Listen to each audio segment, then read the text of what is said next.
Представьте 9-летнего ребенка, которому собственный отец протягивает бутылку с таблетками и говорит: «Выпей это или прыгни с балкона.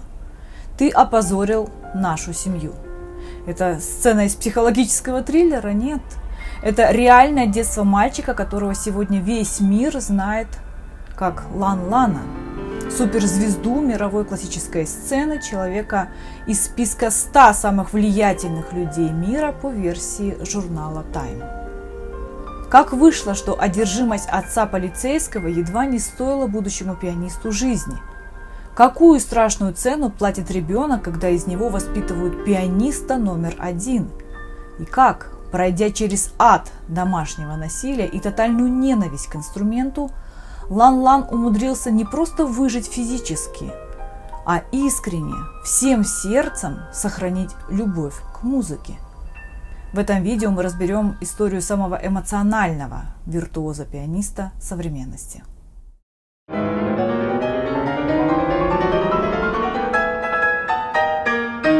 你现在你看朗弹琴，你看不能这样弹。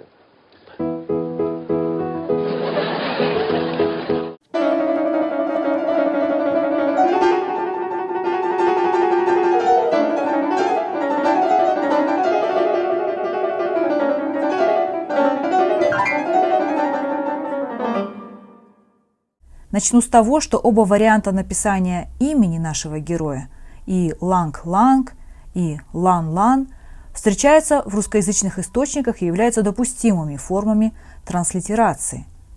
С буквой «Г» Ланг-Ланг встречается чаще в СМИ, музыкальных статьях и специализированных материалах.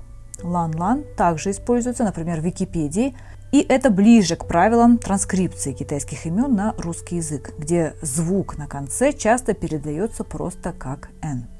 Так что, видимо, как удобно, так и произносим, если это его не обидит. История Ланга началась с борьбы. Шиньян, Китай, 80-е годы. Среда, где музыкальное образование было не столько искусством, сколько вопросом выживания и амбиций родителей. И, чтобы было понятнее, нужно детально разобрать отцовскую систему воспитания. А это была жесткая, подчас жестокая педагогика, где поражение на зачетах и экзаменах интерпретировалось как крах и позор. Так что история о том, как Лан Лан вставал в 5 утра, чтобы практиковаться до уроков в школе, это не выдумка, а история о фортепиано как о дисциплинарном инструменте. Здесь и рождается его уникальный артикуляционный пианистический аппарат. Понимание этого бэкграунда объясняет и его нынешнюю психологическую устойчивость и ту невероятную энергетику, которую он вкладывает в свои концерты. Ведь для него выход на сцену – это всегда преодоление, как в детстве. Я вот не знаю, существует ли еще сегодня всемирно известный музыкант-исполнитель, пианист, чье имя вызывало бы столь полярные реакции, от обожания многомиллионной аудитории до скепсиса профессиональных критиков и музыкантов. Возможно, это только Юджи Ванг. Лан Лан – это не просто исполнитель, это глобальный культурный символ. Он и фортепианный Джеки Чан, как его порой иронично называют, и Либераче из Шиньяна. Но ведь по сути-то только ему одному удалось изменить демографию классической музыки в мировом масштабе. Ведь его этот эффект Лан-Ланга – это не просто медийная раскрутка, это социально-культурный сдвиг, который произошел в нулевые и привел к тому, что 40 миллионов детей в Китае начали занятия фортепиано. Это был резкий рост интереса детей к фортепиано. Многие музыкальные школы сообщали о всплеске набора учеников, вдохновленных его карьерой. Все они хотели быть как Лан Лан. В западной прессе термин использовался примерно так же, как говорят об эффекте Майкла Джордана в баскетболе или эффекте Гарри Поттера для чтения. Появление такой яркой звезды приводит в профессию огромное количество новичков. Однако у термина есть и критический оттенок. Некоторые музыканты и педагоги отмечали, что родители начали воспринимать фортепиано как инструмент социального успеха. Так усилилась конкуренция среди детей, выросло давление на юных пианистов. Но для постсоветских стран это вовсе не новое явление. К моменту, когда Лан Лан стал мировой звездой, то есть в начале нулевых, в СССР уже почти столетие как существовала система массового выращивания музыкантов. Еще в 30-е и 50-е годы 20 века по всему Советскому Союзу открывались музыкальные школы, и это не считалось элитарным занятием. Типичная история советских музыкантов по типу «пока не сыграешь гамму 100 раз, гулять не пойдешь». Сначала черни, потом футбол. 3 часа за инструментом ты должен отсидеть каждый день. Все это для советского и постсоветского музыканта звучит просто как воспоминание о его собственном детстве. Уже в СССР были свои лан-ланы, так скажем. Массовое подражание звездам существовало давно. Так, допустим, после успехов Эмиля Гилельца, Святослава Рихтера, Владимира Ашкенази, там же Вен Клайберн, Евгений Кисин, Алексей Султанов. После их успехов тысячи родителей мечтали вырастить нового гения. Просто тогда не существовало глобальных медиа и интернета, поэтому явление не получило отдельного названия. Сегодня несведущие часто говорят, что Лан-Лан породил, мол, культ конкурсов, но еще в далеком-далеком СССР дети десятилетиями проходили через отборы в спецшколы, областные конкурсы, республиканские конкурсы, всесоюзные конкурсы. Система была крайне соревновательной, и, на мой субъективный взгляд, в некоторых аспектах эта система отбора была даже более жесткой, чем современная китайская. Но есть и важное отличие. Советская система охватывала примерно 280 миллионов человек. Китайская система после успеха Лан-Лана охватила более миллиарда человек.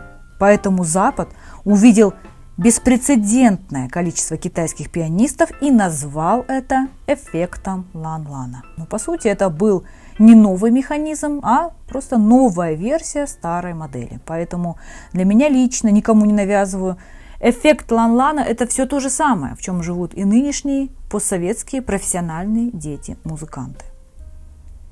Лан-Лан не изобрел массовое выращивание пианистов, он стал символом китайской версии того процесса, который в СССР существовал уже несколько поколений. Всегда пишут о Лан-Лане как о популяризаторе. Но вполне вероятно, что это граничит уже и с простым шоуменством. Некоторые считают, что он убивает академическое искусство, другие, что он и Юджа Ванг единственный, кто его спасает. Да, Лан-Лан сделал для фортепиано больше, чем многие консерватории в Китае, но сделал ли он больше для самой музыки? Ко всему прочему, этот его театр одного актера, трансформация консервативных подходов в фортепианной педагогике, но обо всем по порядку.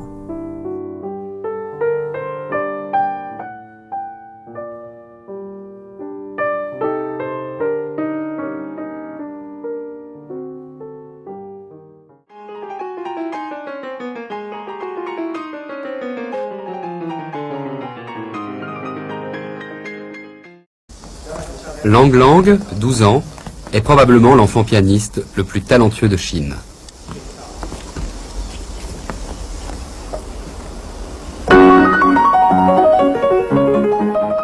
Обучать музыке Лан-Лана, когда ему было всего 3 года, начал его отец. В 5 лет он занял первое место на фортепианном конкурсе в Шиньяне и тогда же дал свой первый сольный концерт. В 9 лет, когда Лан-Лана исключили из класса одного из его педагогов, некоего профессора, за отсутствие таланта, его отец впал в ярость. Он был так взбешен, что сказал, чтобы сын выбросился с балкона 11 этажа или, на худой конец, выпил пачку таблеток, потому что этот позор смыть нельзя. Лан-Лан после этого не подходил к инструменту несколько месяцев. Он возненавидел музыку, он намеренно разбивал руки о стены несколько раз. Видимо, чтобы отец отстал от него, чтобы насолить ему, чтобы физически больше не иметь возможности играть. Но по его воспоминаниям, его спас обычный школьный хор и друзья, которые попросили его поаккомпанировать во время пения. Музыка, которая его едва не погубила, в итоге его и исцелила. Он возобновил занятия. Но один из самых частых вопросов, который возникает у всех, это простил ли он отца, наладил ли он с ним отношения. По его признанию, он освободился от отцовского контроля только в 22 года. Вот и считайте. И когда его спрашивают про жестокость отца, он отвечает, мол, иногда он также слишком сильно напирал. Но он же меня любил. Сам же отец, когда однажды журналисты задали ему вопросы о воспитании сына, просто начал плакать и вспоминать Пекин. Дело в том, что ради обучения Лан-Лана они с отцом жили какое-то время в Пекине и снимали комнатушку в жутких трущобах. Стены как бумага, 5 семей на 1 туалет. Соседи буквально готовы были убить Лан-Лана и его отца, потому что мальчик начинал играть уже в 5 утра до школы. Представляете, это психологическое моральное давление. Еще и эти отказы от занятий и разбивание рук об стены. Но, как я уже сказала, профессиональные музыканты прекрасно знают, что такие методы не новые и имеют место быть. Об этом, например, написала книгу Полина Осетинская. Думаю, каждый уже прочитал. Это и есть та самая, очень экстремальная форма фортепианной педагогики. И в Китае, как и в постсоветских странах, в семьях музыкантов в нескольких поколениях она очень распространена. Есть такая книга «Боевой гимн матери-тигрицы» Эми Чуа. Для музыкантов она особенно будет интересна, потому что Чуа подробно описывает, как заставляла своих детей часами заниматься музыкой. Старшая дочь играла на фортепиано, младшая на скрипке. Сама Эми позже подчеркивала, что это скорее мемуары о собственном опыте, а не система, которую всем нужно повторять. Это радикальная модель воспитания, направленная на достижение музыкального совершенства. Судьба Лан-Лана имеет поразительные параллели с этой философией, хотя в его случае движущей силой был отец. Если провести параллели, то, как и в семье Эми Чуа, где 2 дочери, скрипачка и пианистка, рассматривались как проекты, требующие максимальных вложений для достижения высот, отец Лан-Лана поставил на кон все, чтобы сделать из сына виртуоза. Эми Чуа в своей книге подтверждает, что китайские родители не принимают неудач. В жизни Лан-Лана это также проявилось в экстремальной форме, ведь его фактически подталкивали к лишению себя жизни из-за чувства стыда за провалы. В обоих случаях детство было принесено в жертву интенсивным музыкальным занятиям. Лан-Лан занимался ежедневно до школы, в обеденный перерыв и после школы, часто начиная с 5 утра. И это полностью соответствует духу матери-тигрицы Эми Чуа, для которой свободное время ребенка – это, цитата, «всегда время, потраченное впустую». В своей книге Эми Чуа широко использует термин «китайская мать» для описания родителя, который требует только высших результатов. Хотя в семье Лан-Лана ведущую роль играл отец, он действовал именно в рамках этой парадигмы, как жесткий контролер, чья любовь была обусловлена выдающимися успехами сына. Короче говоря, в основе этого китайского метода, общего и для отца Ланга, и для Эми, лежит убеждение, что дети обладают бесконечным потенциалом, который необходимо раскрывать через постоянное давление и контроль. И потому, допустим, у детей Эми был целый список запретов. Так нельзя было ночевать у друзей, ходить на детские праздники, участвовать в школьных постановках, жаловаться на то, что им нельзя участвовать в школьных постановках, смотреть телевизор или играть в компьютерные игры, выбирать внеклассные занятия по своему усмотрению, получать любую оценку, кроме 5, то есть отличные оценки, не быть отличницами по всем предметам, за исключением физкультуры и драмы. Играть на любом инструменте тоже нельзя, кроме фортепиано и скрипки. Не играть на фортепиано или скрипке. Игнорировалась любая автономия ребенка. И я вам скажу так, по мнению Эми, этот сценарий все-таки перенимается родителями из разных стран – Китай, Южная Корея, Индия – и приводит все-таки к результатам. Эффективность этой модели для создания гениев и вундеркиндов в большом количестве из этих стран имеет место быть. Да, вот такой ценой огромного психологического напряжения. И часто среди них есть те самые конкурсные дети. Но как эти методы аукнутся в старшем возрасте, в том числе в отношениях с родителями, никто не знает. Почитайте, очень поучительная книга. Там есть много и неприятных моментов, показательно токсичных для тех, кто метод не примет при любых условиях, ну и вполне допустимых для тех, кому откликаются такие методы. Например, запомнился момент, когда автор не позволяла ребенку пить воду, ходить в туалет или даже вставать со стула, пока нужный фрагмент не был сыгран идеально. Или, допустим, как она доводила дочь до истерики, чтобы, по ее словам, специально сломить ее сопротивление и добиться послушания. Если ребенок не был первым в классе, это тоже вызывало жесткие разборы полетов дома. Еще случай с поздравительной открыткой. Короче, чтобы без спойлеров, Эми Чуа не интересовалась тем, нравится ли ребенку то, что он делает, или нет. Делай на отлично то, что я скажу, и молчи. Гнев родителя для ребенка должен был быть самым большим страхом. Неповиновение же лишает тебя многого, что ты любишь, на очень продолжительное время. В таких условиях самооценка ребенка полностью привязывается к внешним достижениям, что в долгосрочной перспективе, как отмечают психологи, ведет к выгоранию, скрытой депрессии или полному разрыву отношений с родителями во взрослом возрасте.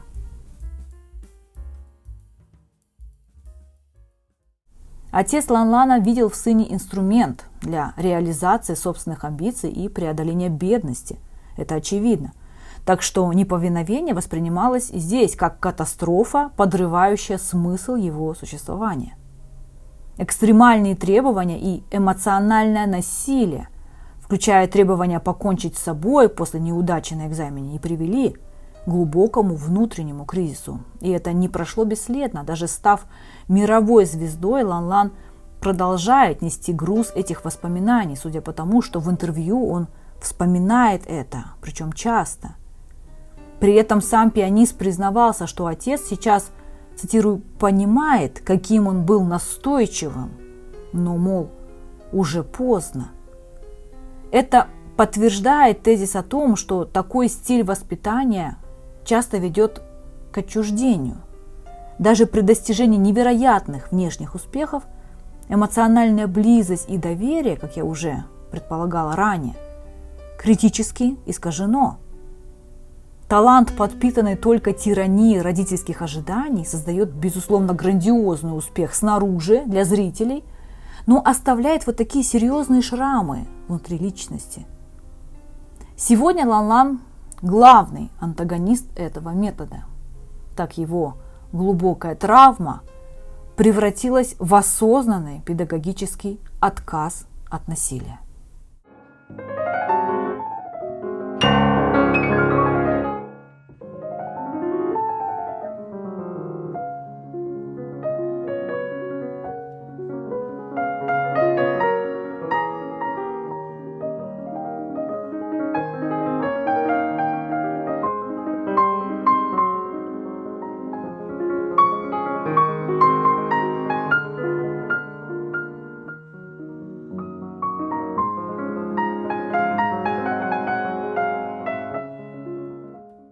В 1995 году он завоевал первую премию на втором международном юношеском конкурсе имени Чайковского, проходившем в Японии. Через 2 года, в 1997-м, семья Лан-Лана эмигрировала в США, где пианист и ныне проживает. Переезд в США, обучение у Гарри Графмана в Кертисовском институте музыки, у которого училась и Юджа Ванг, о которой я рассказывала уже на канале. Это был момент столкновения китайской школы выживания и американской традиции академической свободы. Именно здесь и закладывается его исполнительская стратегия. Лан-Лан никогда не был академическим сухарем Его игра – это синтез русской романтической школы с ее упором на глубину звука и личной китайской экспрессии, где жест и мимика становятся продолжением фортепианной механики. Отношение Лан-Лана к русской школе – это сложный симбиоз. Он, с одной стороны, признает ее влияние, но сознательно размывает границы. Потому его трактовки того же Рахманинова – это главный триггер для хейтеров и серьезных музыкальных критиков. Но действительно ли его театральность подменяет смысл? Или это просто поиск новой выразительности, ведь старая школа требует свежего взгляда и переосмысления? Как вы относитесь вообще к этому конфликту верности традиции и права на авторскую эксцентрику? Итак, в чем конкретно обвиняют часто Лан-Лана? Первое – это чрезмерная театральность и экспрессия. Одной из самых частых тем для критики является его манера поведения на сцене. Критики часто указывают на его мимику и движение тела во время игры, считая их чрезмерными, раздражающими и отвлекающими от самой музыки. Некоторые слушатели, придерживающиеся консервативных взглядов, воспринимают это как театрализацию, находя ее излишней для академического исполнителя. Потому в дискуссиях часто поднимается вопрос о том, не подменяет ли его эта яркая театральность глубинный смысл произведения. Тот самый бесполезный и болезненный вопрос среди любителей обсудить звезд пианизма, как вы понимаете. Для снобистской категории слушателей его успех и популярность кажутся несовместимыми с понятием серьезного академического искусства, что и приводит к предубеждениям против его трактовок. Но его интерпретация, например, Рахманинова или Листа, это не попытка копировать записи 20 века, это, скорее всего, попытка пережить музыку здесь и сейчас.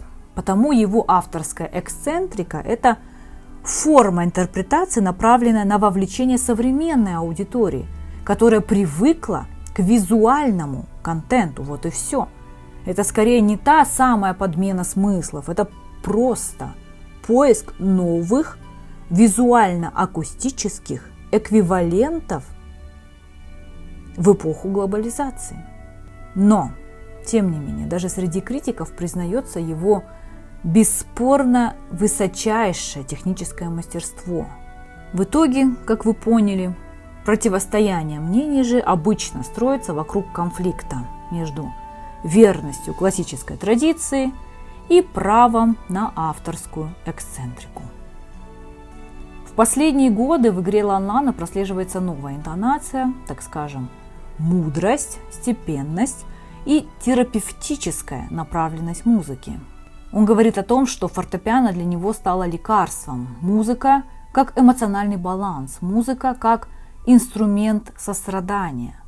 А его детские мастер-классы – это теперь не просто лекции с музыкальным иллюстрированием, это эмоциональные сеансы, где он учит детей не просто нажимать на клавиши, а рассказывать историю. А это уже высшая форма педагогики, основанная на эмпатии.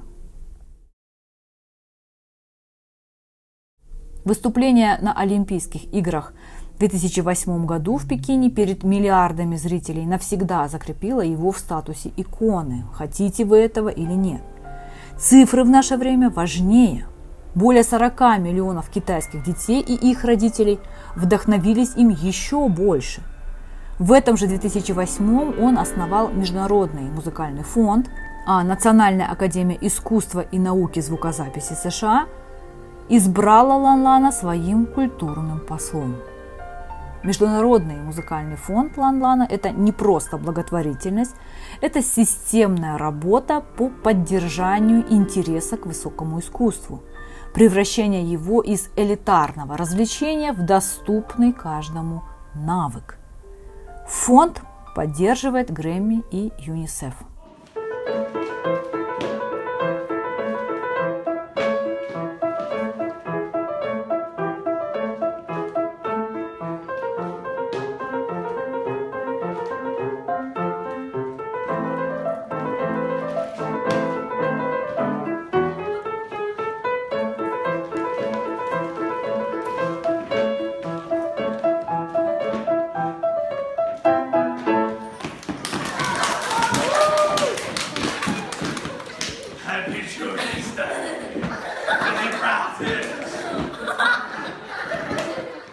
Как сказано в материалах о фонде, этот фонд был создан для обогащения жизни детей посредством глубокого понимания и удовольствия от классической музыки и для вдохновления и финансовой поддержки следующего поколения музыкантов.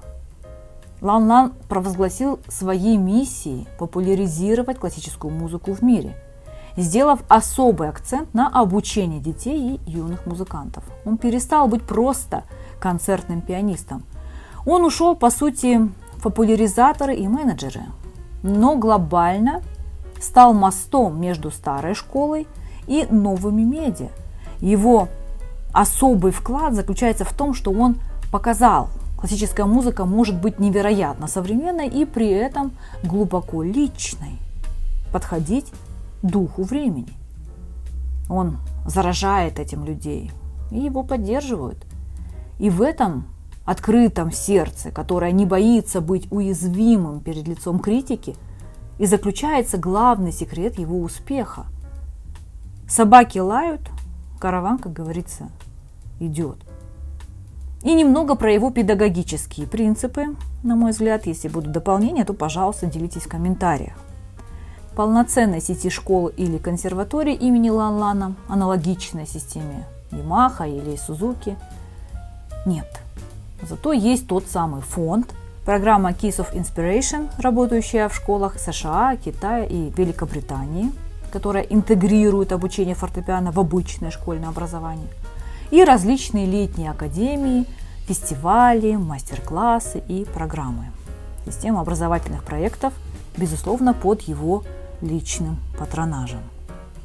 Если углубляться более точечно, то бросается в глаза, во-первых, параллельное развитие рук с ранних этапов, как я его называю, горизонтальный тип мышления. Отказ от сухой академической теоретической рутины и визуализации через пиано-доску, пиано-борд. Что такое пиано-борд? Это специальные визуальные клавиатуры, напечатанные клавиатуры без механики. Ребенок может показывать аппликатуру, изучать, как они называют, клавиатурную географию, осваивать механические движения рук, тренировать координацию без инструмента. Для них это карта рояля. Опять же, специфический термин. Почему это важно? Традиционная советская школа часто делала так. Сначала правая рука, потом левая рука, потом соединение. Лан Лан и многие современные педагоги стараются раньше запускать работу обеих рук одновременно. Логика проста. Мозг с самого начала строит двуручную координацию. Это напоминает обучение ходьбе. Никто же не учится ходить сначала только правой ногой, потом левой. Для советской школы почти ничего нового. Просто новизна в массовом внедрении через цифровые технологии и групповые занятия. Если вам интересно мое субъективное мнение, то групповые занятия могут быть эффективны только в первые 2-3 месяца. Они эффективны на уроках сольфеджио, но это полный провал в освоении инструмента. Второе. Расширение ритмического словаря, которое традиционные школы часто, конечно же, игнорируют. Вот это уже действительно интереснее. Лан Лан постоянно говорит, что классические пианисты часто становятся ритмически зажатыми. И проблема выглядит так. Ученик умеет играть, грубо говоря, четверти, восьмые, триоли, владеет стандартным рубато, но теряется, когда слышит свинг, синкопу, офбит, латинские ритмы. И, как я поняла, для детей они создали и обучают так называемому ритмическому словарю. Это такой запас моделей.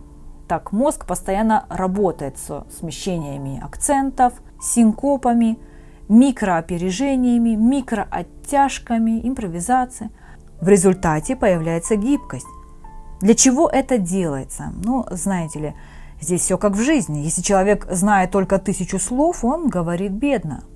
Если пианист знает только академические ритмы 18-19 веков, его музыкальная речь тоже становится беднее.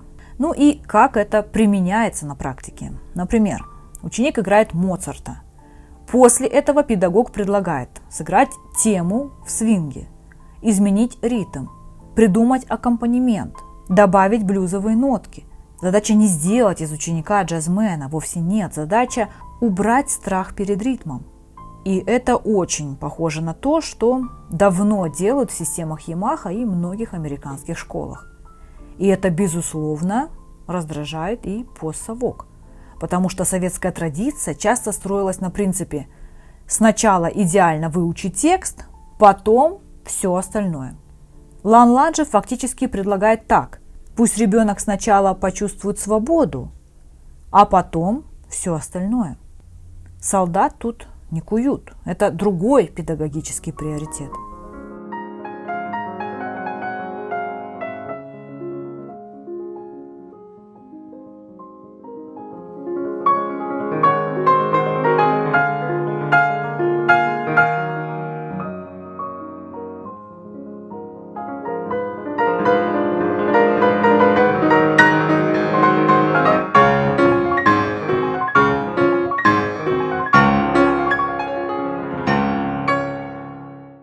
Hi everyone, it's Lang Lang. I'm in the wonderful Stanley Stereo Studio in Hamburg.